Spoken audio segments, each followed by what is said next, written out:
CSE is it paving the way to make pedestry and pedophilia legal? Specifically, the issue of consent and the manipulation of our children. Oh my goodness, they're making me talk about all the hard stuff today. Thanks, guys. You're so good at it. I should have sat on the far end. You know what? I don't know how we can come to any other conclusion. How can we come to any other conclusion? How do we look at where all these dots lie on the graph and not see where this is going? Okay? Any reasoned person can see that you wouldn't talk about consent with children, and you wouldn't expose them to pornography and talk to them about sexual pleasure, and not see that there might be a reason to try and ply these children with these ideas and these tools at such a young age. This is absolutely devastating. If we don't stand up for these children, who will?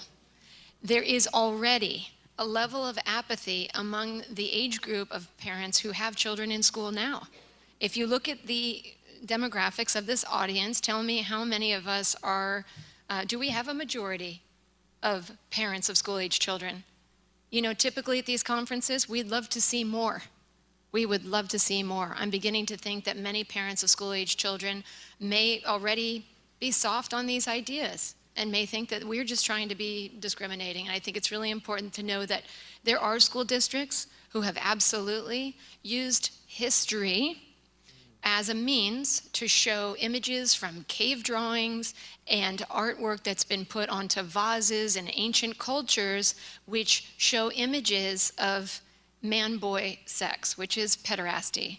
And they've said that this is historically a rite of passage where one person takes on a young mentor and raises them up to whatever, to do a trade well or whatever it is. And they've used the imagery in these artworks to try and convince young people in a classroom. I'm not joking. This is like we've actually, and they've confronted these school board members and superintendents and said, why are you teaching this? And you know what their answer was? This is historically accurate, and we think it's very important for our kids to get historically accurate information. It's very important to teach this. So, yes, it is being used for that purpose, sadly, and we need to go with our eyes wide open into our school boards and demand a stop to this. I also want to quote one more thing here for you guys. The American Psychological Association is also a very good barometer of knowing where things are heading. Earlier this year in June, they put out a non-monogamy task force. Let's see what this means.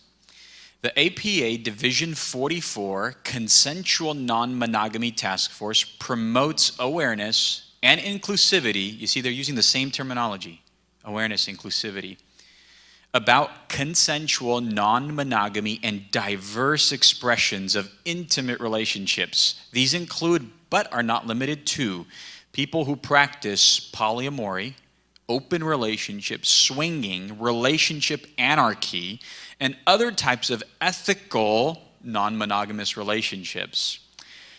And then they caveat it by saying, finding love and or sexual intimacy is an essential part of most people's life experience. However, the ability to engage in desired intimacy without social and medical stigmatization is not a liberty for all.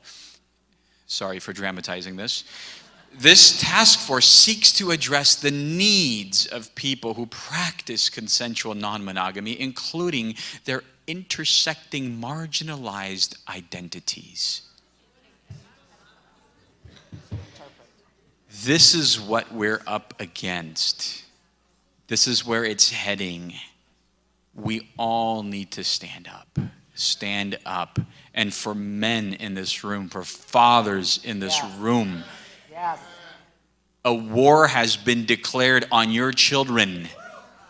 I'm sorry, Monday Night Football is not a priority for me. It's going to school board meetings. It's going around to these kind of conferences, is informing. Why don't we declare war on this? Woo!